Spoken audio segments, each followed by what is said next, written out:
Welcome to another episode of Unconditioned Mind. Unconditioned Mind is a project of Awakened Global, which is a movement that seeks to contribute towards gender and racial inequality.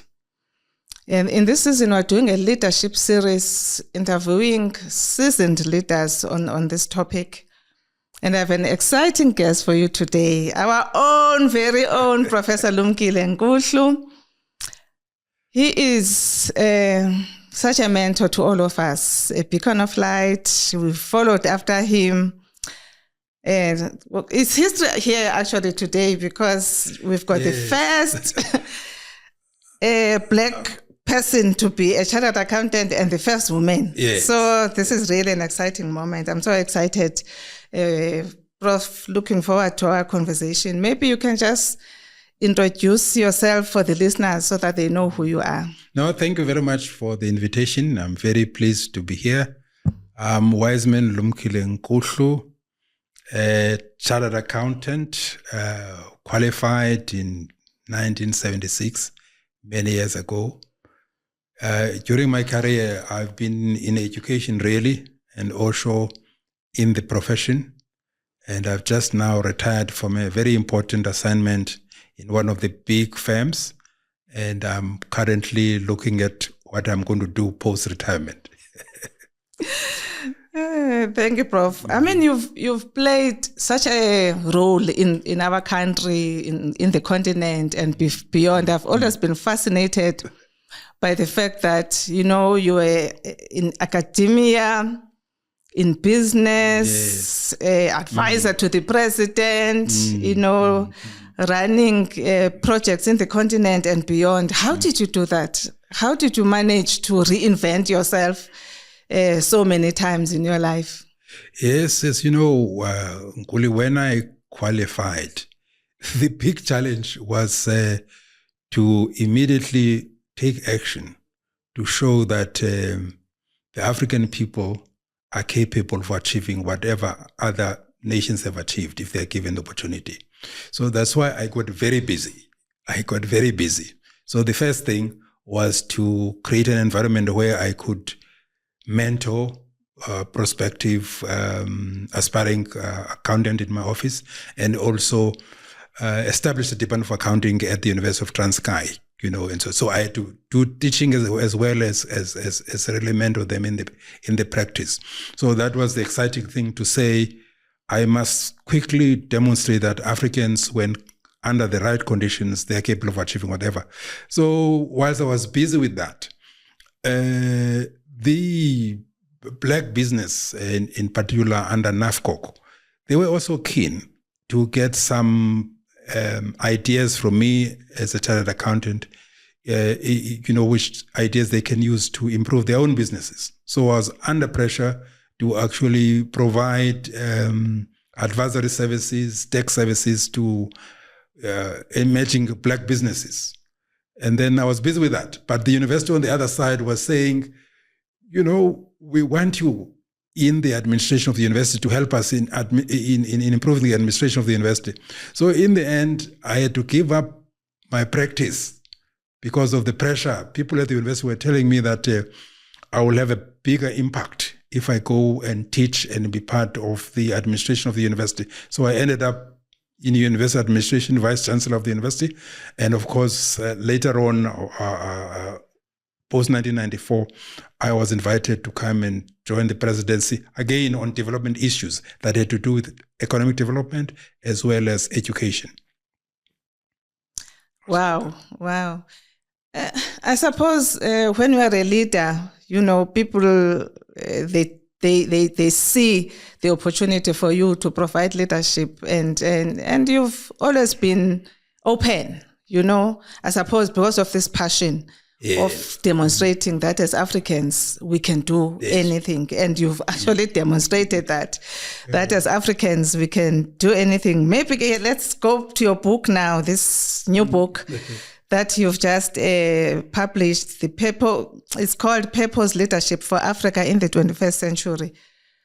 So just tell us about this book, Prof. What inspired you to write this book? You could see, when I read the book, I could see the passion behind this book?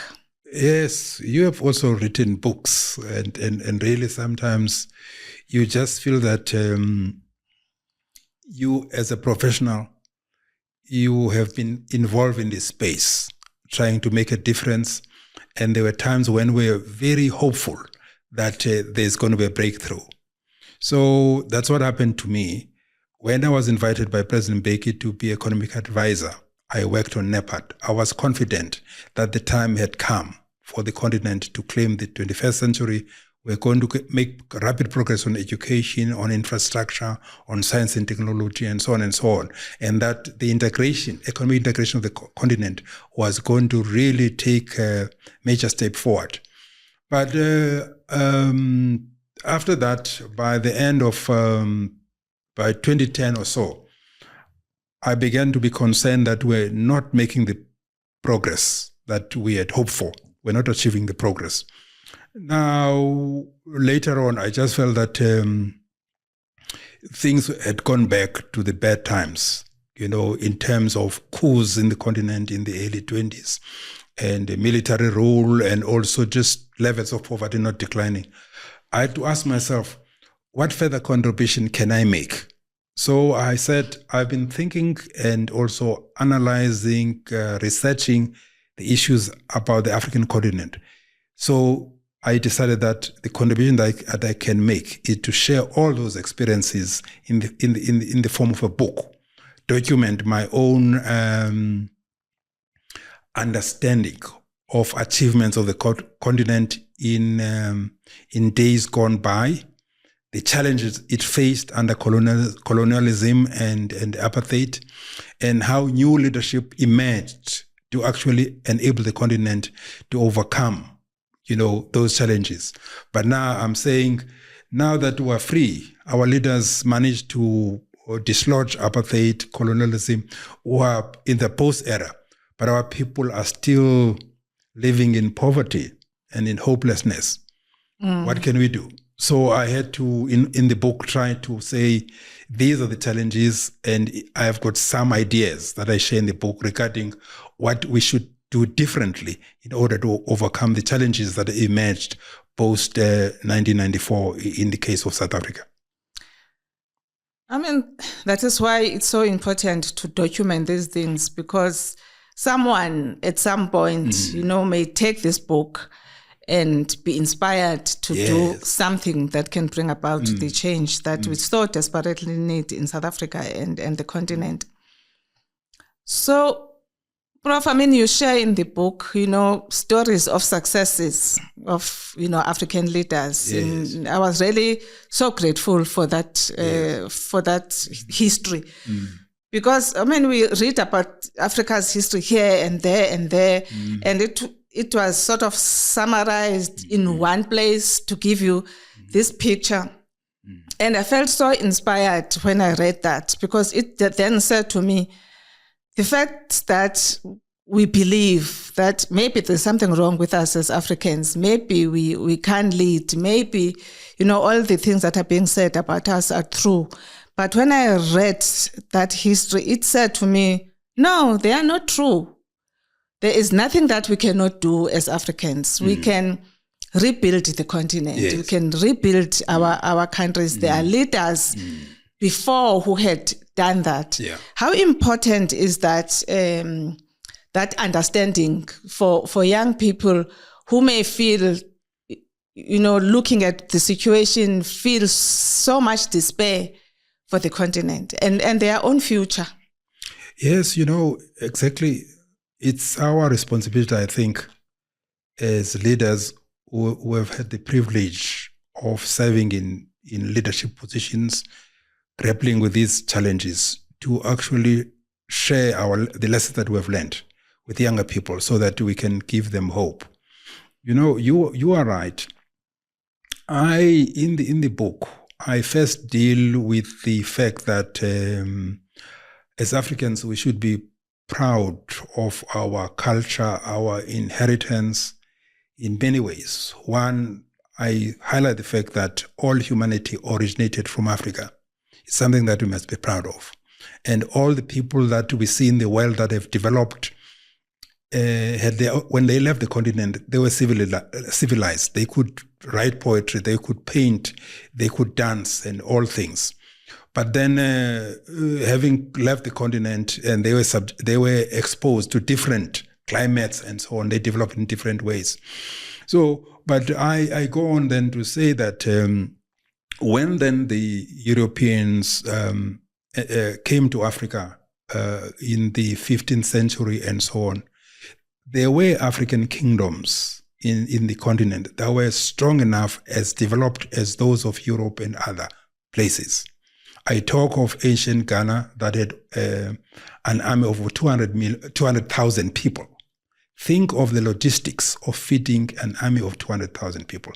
You must be a very sophisticated government. And I talk of mining and so on. So I highlight that, and that to have that confidence. Then I deal with the fact that there were these disturbances that happened. Then there were developments in Europe, as we all know, the scientific revolution and the industrial revolution.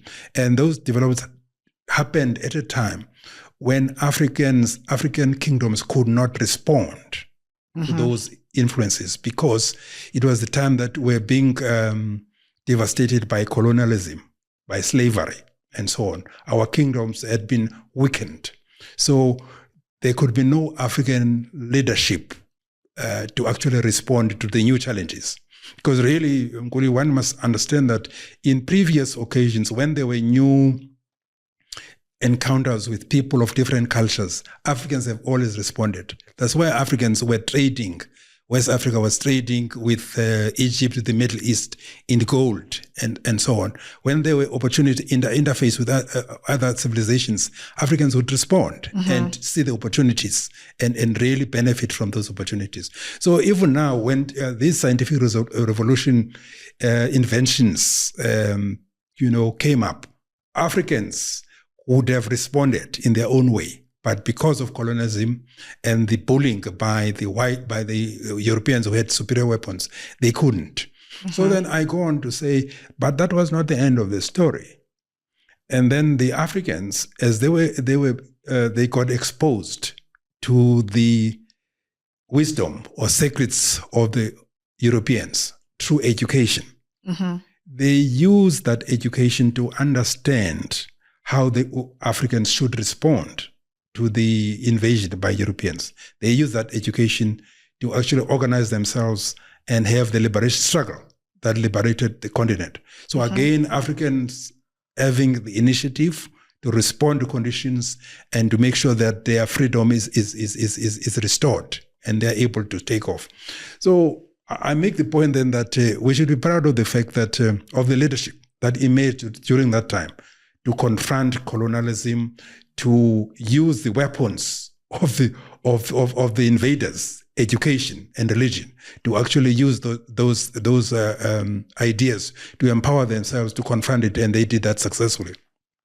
So I'm saying now, in the post period, then post liberation in South Africa, post 1994, we had a promising start, and all the leaders appreciated that education was important, industrialization was important, and all that.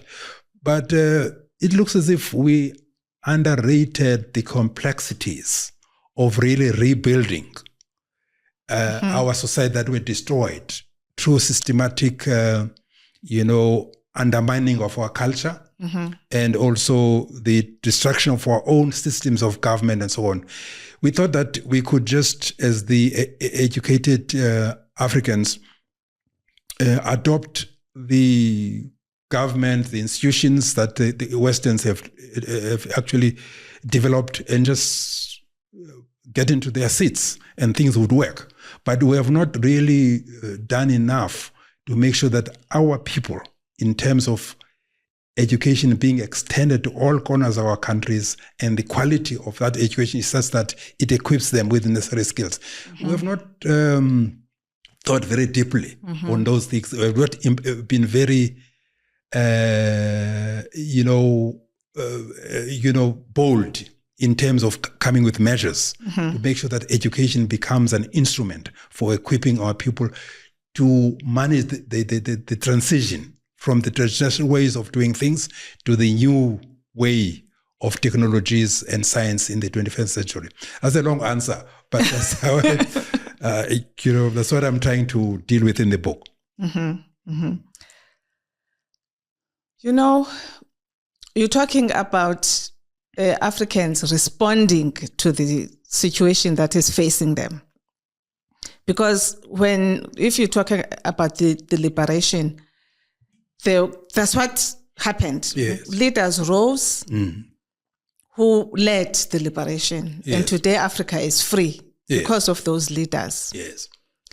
And so obviously what is lacking now is that kind of strong leadership. Yes. Yes. People who have a clear vision of rebuilding. Yes. You know? And what has been puzzling for me is the fact that, sure, I mean, in the beginning, you can struggle, you can, it's not difficult to transform a society, especially after a devastating time like that. Yeah. Why now, after so many years of freedom, that we've not regrouped and realized that we can do something about this? We are quite capable of doing something about this. And what even saddens me more is the fact that, South Africa was sort of one of the last to be free. Mm-hmm. So they saw what happened. I mean, we saw what happened with the other African states. We should have learned the lessons. By the time freedom came for us, we should have been ready more than anyone else. But why have we just, even as the continent, even as South Africa, not been able to wake up to the realization that our situation is so dire that it's going to take us as leaders rising up to fix it? What do you think is the problem, Prof? Yes, that's a big puzzle. I've tried in the book to address that, but of course it's just an attempt. And I look forward to other professionals, people who have courage to grapple with these things, to make their own contributions. You are making your own contribution, and a friend of mine, Roel Koza, is making his contributions, and so on. So to really analyze this thing, scientifically, as to why we're not getting things right. In the book, I digress in chapter 8 to share the experiences of the Asian countries. Yes. Why I believe that they've managed to deal with the aftermath of the devastation by the Europeans better than us. I say mainly why they've succeeded is the fact that they had deeper traditions of education, of respecting education. It was a long, deep traditions of education. There were deep traditions of bureaucracies. Government employees, structures are appointed on the basis of qualifications and competence. That was deep in their culture, as well as and also they had possibly a deeper sense of confidence that this defeat by Europeans was just an accident.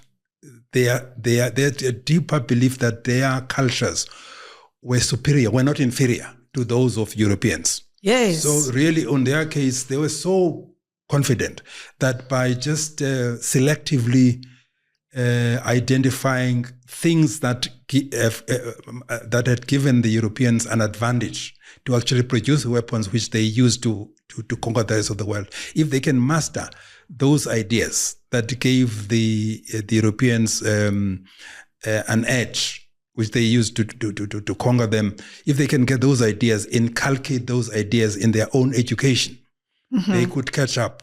So I believe that those things of appreciating and respecting education and understanding the ideas that have actually given the Europeans an advantage, and also a history of efficient, effective bureaucracies, give them an advantage.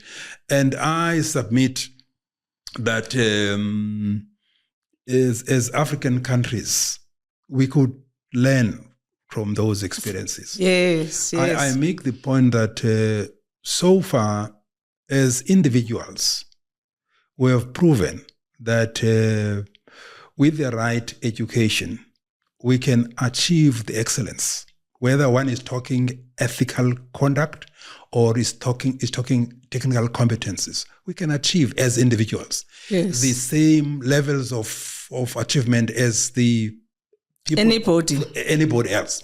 What is difficult is us grouping ourselves, working ourselves as nations to actually pursue these goals in a coherent way. Mm-hmm. So, yeah, the challenge is that possibly we as the educated class, we should analyze this the situation in much more depth, and possibly where we haven't identified the areas in which we need to give greater emphasis than we have done since the attainment of freedom. For me, for instance, this whole question of capacity and capabilities of those who lead in government, it's very, very important. I believe that we have not paid adequate attention to make sure that the level of qualifications, experience, and ethical competencies of those who lead in government. I'm talking about politicians as well as in senior government positions. We need to streamline that and really make sure that we entrench meritocracy and pragmatism in the way that we go about in government. That was the first thing. And secondly, we haven't done enough or much as the Asian countries have done in transforming the quality of our education. Yeah.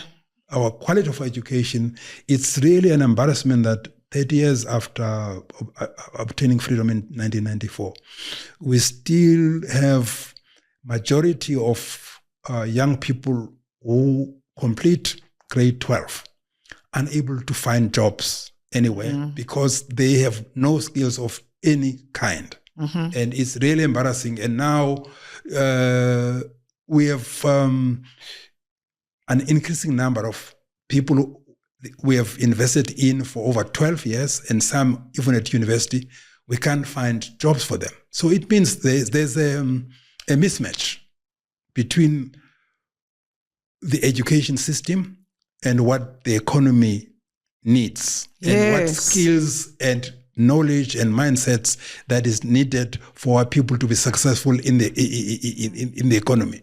So those are the things that, in my view, the quality of our government on the one hand, as well as the quality of education to equip our people with the relevant entrepreneurial, because entrepreneurship comes from a mindset of confidence in your own ability and in your own agency, that with your own you can actually on your own plan and your own life and decide what your objectives are, and have the discipline to pursue those in a disciplined way, that kind of thing. So really, to me, it has to do with quality and relevance of our education, as I have explained. It had to do with the quality of our bureaucratic in government, because there's not such a big challenge of quality of leadership in the private sector, in my view. And I believe that the Africans, both men and women, who have been granted opportunities to prove themselves in the private sector, they have excelled. There's no indication that their performance is not. It's below that of leaders from other races. Definitely. I mean, definitely, you are right. And I want to come back to that question, actually, because it's very confusing for me that after 30 years of developing, educating the middle class, developing them into, skills in various sectors, we're not able to harness that in this rebuilding project. But Prof, we'll come back to that question. You spoke about, leaders who were very clear what they wanted to achieve, and they made sure that they have the building blocks, education. It's a sad thing for me that we're not managing resources, including the human resources, because without human beings, there's no change, no transformation can happen. If as a parent, you don't discipline your child, you don't make sure that they get a good education and so on, that child is going to be a burden to you, right? So if a nation is not developing its own human resources with the best education, best tools for them to be the kind of citizen that you need to rebuild a country, it's not going to happen, because seemingly there's no focus on that. We just want to, pass one, pass all. And now we are confused when these young people are where they are, unemployed, and all of that. So what is the problem with fixing our education system? Yes.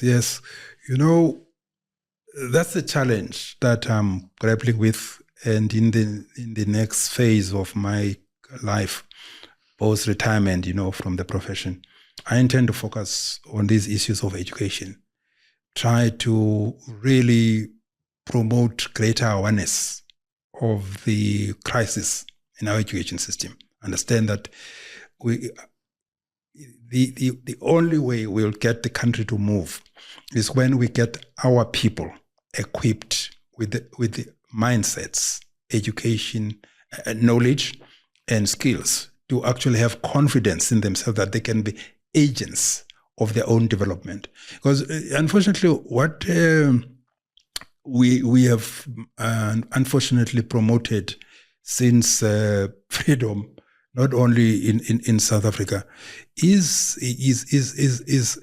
a sense of is sometimes values that undermine solidarity and make it difficult for us to move together as a united force as Black people. What do I mean by that? In the Constitution, we have correctly highlighted human rights. And we tell our people that as a human being, you have got these rights and so on. But in my view, given our level of development, we should have given also equal attention to what I would call social values. We should be saying, values like compassion, like integrity, like humanism, and really service. How do we promote all those things? And gratitude. One of the things that is being highlighted by those who analyze the success of Asian countries is that deep in their tradition is the issue of the importance of the family. The fact that the family tradition emphasized the fact that the parents give a lot of love and support to children to grow up, and that the expectation of those societies is that when children are grown up, they must show gratitude to their parents, and in that way, show respect and so on, and in that way, they develop a sense of pride and a feeling of whatever they do, they must not disgrace the family. Yes. So they say that thing is a good foundation for solidarity.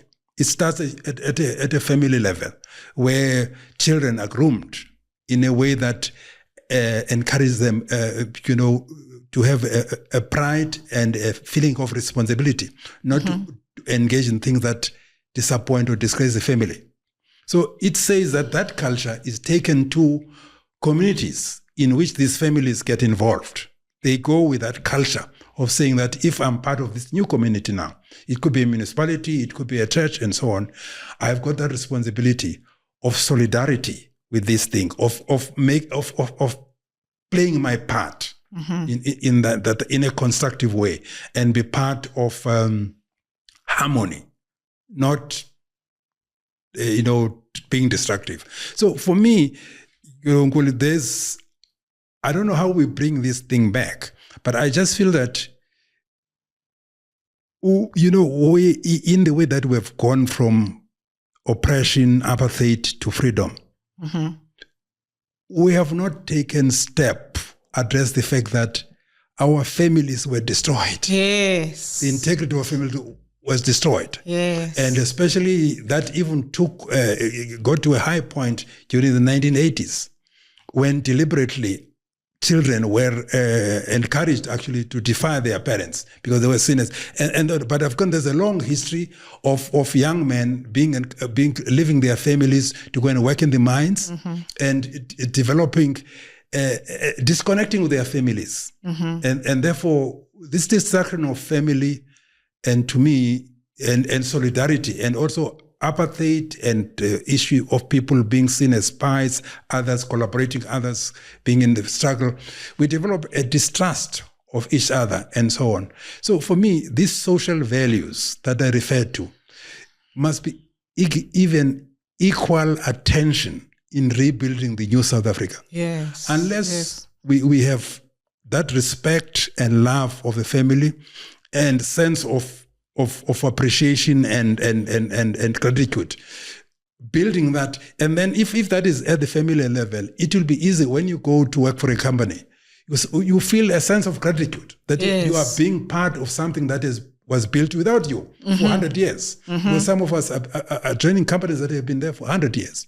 So your approach to that will be different from just being there and being destructive. So there's something here, in my view, a disconnect with what I would call social values, that we are not giving attention to building those social values that are critical in us being able to work together. It's not surprising, for instance, that there's so much fragmentation in our politics in the country. It's because these social values, that make it easier for people to work together, have been weakened, were destroyed. Were deliberately made to distrust each other as Black people. And it's not surprising, in some cases, you find that even at this now, even some Black people they will listen better when a white person talks about the same thing than when an African talks. So let's have a way of giving same attention as we give to human rights to what I call social virtues and social values. And see, and how do we incorporate? The challenge is that how do we incorporate these ideas in our education? Yes. And so that we'll be able to work together. Possibly before I stop there, the other thing, that goes with this thing, with what I've said, is that you and me grow up in families that, for some reason, because our parents possibly were linked to African ways of self-reliance before the complete colonization of our people. Our parents had a strong sense of self-reliance. They were not reliant on government and so on. So they would take advantage of any opportunity to be self-independent and provide for their families on their own. So I also think that we didn't realize how successful apartheid has been in destroying that sense of self-reliance and believing that we can succeed on our own as individuals, because we're gifted with the intelligence, with the capacity to reason, and we can actually determine our futures regardless of what's happening around us. So now we end up with a situation where, in good faith, we think that our people have been so devastated by these apartheid things that destroyed their humanity and all that. So we're going to do everything for them. We create a government that now our people are so dependent. Whatever happens, they will say, where is the government? We can't even manage our own families. When families fall apart, when, uncles and so on create terrible things to their own children, where's the government? Yes. We never ask, where is the family? So it's a long story. I don't have complete answers, but I'm grappling with these things. I hope professionals like yourself and others who are concerned and who have this deep sense of pride that we can do better are equally grappling on these things. And our ideas, as we combine our ideas, we may come up with answers that may lay a foundation for us to rise again. I mean, you talk about the devastation of apartheid and all of that. And I wonder about our identity that I suppose was lost. I mean, I always say that before 1652, we didn't see ourselves as black. Yes. We didn't see ourselves as inferior until someone came. We were living our own lives, grappling with challenges like everybody else, fighting amongst each other in terms of kingdoms. But, we were creating life here without any help from anybody, as you are saying. And then this devastating thing happened. And I suppose we lost ourselves in the process. And I just feel that we are struggling to recapture that identity of who we are. Because, we've been told who we are.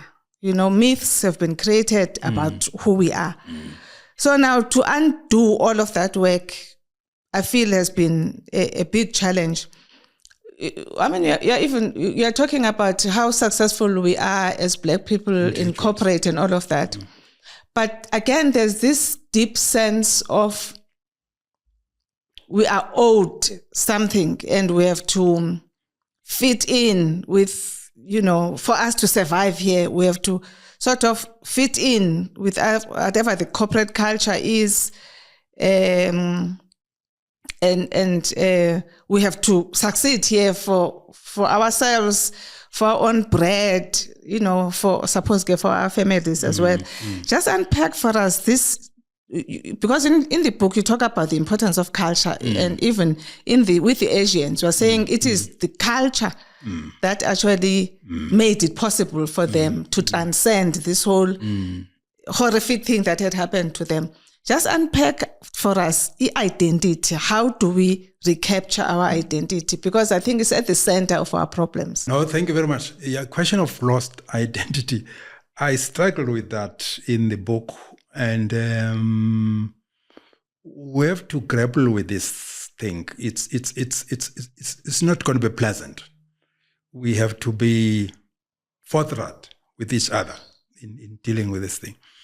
One of the major differences between how colonialism and brutality of the Western countries impacted on us and how it impacted on Africa, on Asia, is the fact that despite that devastation, that the fact that Asian countries experience the same level of devastations, but they never lost key elements of their culture to the same extent as it happened in Africa.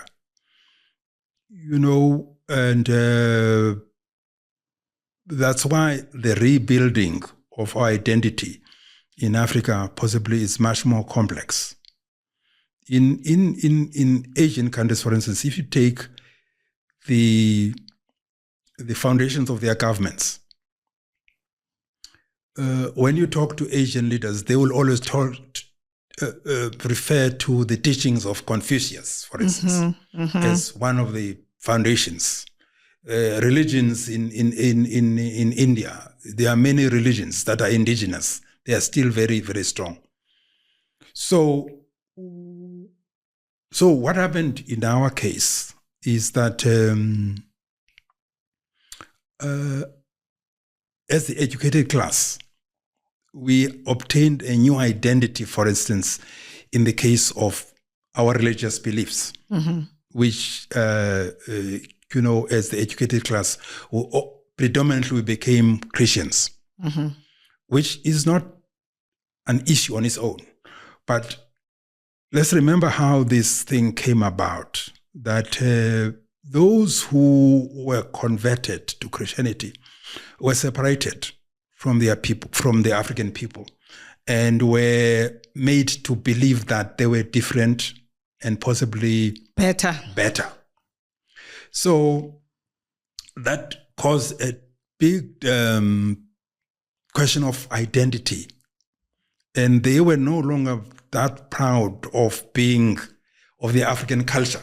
They were conditioned to actually look down at everything that is African. So we've got the difficulty now of reclaiming that as Africans. So that's one of the difficulties of identity. It's easy for all of us. Possibly that's the reason we have this human rights in the Constitution, but we don't have Ubuntu. Yes. In the Constitution. But of course, Asian countries have gone different ways. But if you come to think about it, the importance of humanism or Ubuntu in the world of today, but it does not feature. No one is actually acknowledging that this is our contribution to the world. Yes. So this thing of trying to be something else other than an African, and it's reflected even in our constitution, as I say, that our biggest contribution to humanity, which is Ubuntu, is not there. And really this I think, to me, this thing of the way that Christianity was introduced to us, the ideas of Christianity are great, as we all know, being equal in every human being being equal to any other human being in the world, and the love and the fact that we have stewardship of what is on earth as human beings. Those great ideas, and really no one can fault those. And it's great that we had the wisdom to learn and embrace those in our own. It's a great thing. It's great that we managed to do that. But the way that it was introduced, for you now as an educated African, you were conditioned to reject some of who you were. Yes. And that thing even confuses our identity even today as Africans. And then when, in terms of culture, we tend to believe that the things that are better are those that are European. But it doesn't have to be like that. Yes. As I say, the Asians, what they've done, the fundamental way of the way that there is such harmony and love of education, it has nothing to do with the West. It has to do with the culture that they had before that. Why can't we as Africans build something around the family, about the community, the way that we were, respect and gratitude? And if those things can be central in our culture, respect, gratitude, and responsibility and accountability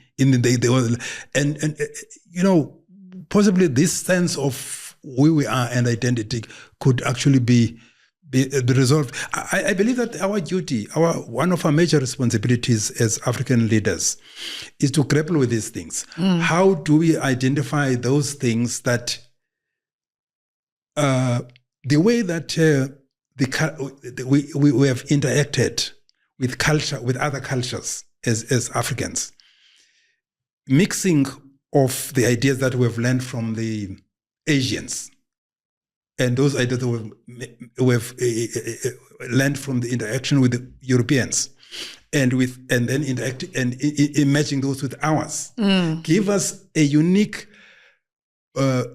way of looking at the world that is completely ours. Why don't we, through this research and things that we're doing, try to crystallize those things and use them as a foundation that could give us a sense of deep proud of where we are. We don't have to see the world through the eyes of the West or through the eyes of the Asians. There's something that is uniquely ours. The way that what was African now interacted with those things, produce something new. Yes. That should actually enrich the wisdom of humanity. Are we bold enough to crystallize those ideas and make sure that they become the foundation on which our sense of identity is built and our contribution to the world is defined on the basis of that? I mean, that's what I always think, that it doesn't matter the history. That's why for me it's sad that we're always blaming this history.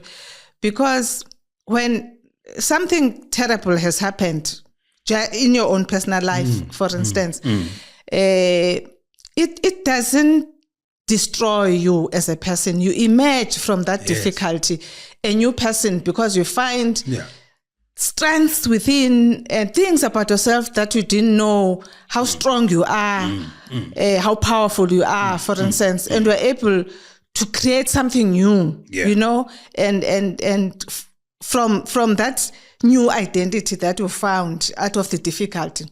So for me, it has been confusing that we've not been able to turn this around and find, yes, we don't want to revive the African of before 1652, because that African is not relevant today in this world today. We need to find a new African, what I call awaken to something new, you know, and create something new. Because although we can talk about the devastation of slavery and colonialism and all of that, but it did shape something new within us. This is what we need to discover. I mean, I'm always grateful, Prof, that I was raised by parents who had this consciousness growing up in apartheid South Africa, to instill in us as children that you're living in a world that is telling you who you are, but never allow anybody to tell you what you can do and what you can't do. And I internalized that. So I always had this great drive that no system is going to define who I am. No system is going to tell me how far I can go. I could have had many choices, Prof. No, I agree with you. But let me possibly comment on that. You know, the way that you have grown as a leader, you shouldn't take for granted that everybody has responded to the impulses, to the experiences, to the hardships, the same way that you have responded. That's why in the book I talk about personal mastery. You know, I'm going to expand on this idea. But the point that I'm making there, I'm saying, you know, we all know that our people were looked down upon, despised as less than full human beings, were colonized and dehumanized in many ways. And that today our youngsters are exposed to all the bad things on television about promiscuity and all those things. And instant gratification is being worshipped everywhere. The point that I'm making in the book is that you must have strong belief that as a human being, you're endowed with self-awareness and independent will. Those things you experience them in the environment, but you have got that independent will to say, I accept this, I reject this, and so on. And how that comes about, either when you are growing up, you learn from your parents good values like integrity, independence, self-reliance. You learn that from your parents. And some of us, you learn it from your religion, from your Christianity and so on. All those ideas or from role models. Then you come to identify things that are important to you. That, you know, I've decided that I've seen so much poverty around me, and what is going to be core in my role as a human being is to contribute to alleviation of poverty. Or I've seen so much that our people cannot progress because they lack education. So my contribution is going to be education. So those values and things that you value, they get ingrained in your conscience. They come to guide you. So you become the person that you are, who was anchored on good values. You have got clear goals. You know that instincts and impulses don't define you. Yes. You can define them and be the person that you are. But as leaders, we should acknowledge that it's a minority of African people who have achieved that personal mastery. It's not the majority. Yes. If you look at our politics, the politics are are led by people who are driven by impulses, by things like rapid material wealth. So what they have seen as important to freedom is access to money. Freedom is not about opportunity to say to really develop yourself as a person and say, what is my unique contribution as Wiseman Nkuhlu to society, given the fact that I've had the privilege of being nurtured by society and be the person that it's my responsibility now to make a contribution. But and then your choices be anchored on that deep sense of responsibility and accountability that I'm privileged as a human being. I need to make my own contribution. And then you invest in yourself and take of opportunities to actually develop the capacity and capability to actually make that contribution to the best of your ability. Not everybody is driven by that. Yes. This exposure to these things that have developed in the West, and the fact that our own identity was undermined, overcoming that is difficult. Some of our people think that what is important is just to get money and is to gratify yourself with the things that are available to you. This deep sense of who I am, why am I born and live in this area? Is there something that is unique because as a human being, I'm different from other species in that I've got this power of reason. Yes. The intellect that others, and then this power to choose what to do that.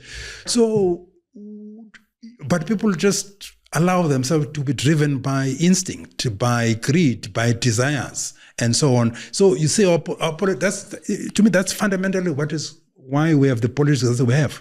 Our people don't have the depth of self-respect and a sense of pride in who they are in the way that you have described. So that's why I talk about us investing in developing personal mastery that could say, yes, there are all these things. They're not going to decide who I become or how I'm going to, the things that I'm going to engage in. I'm going to exercise my independent will to say what I've learned from experience, from my religion, from my parents, from the role models that I've seen. I want to be this kind of person who's going to contribute in making the lives of others better. When I'm given a position of accountability, I'm going to do that with integrity and serve the best interests of the people because I want respect by the people. So I'm not just driven by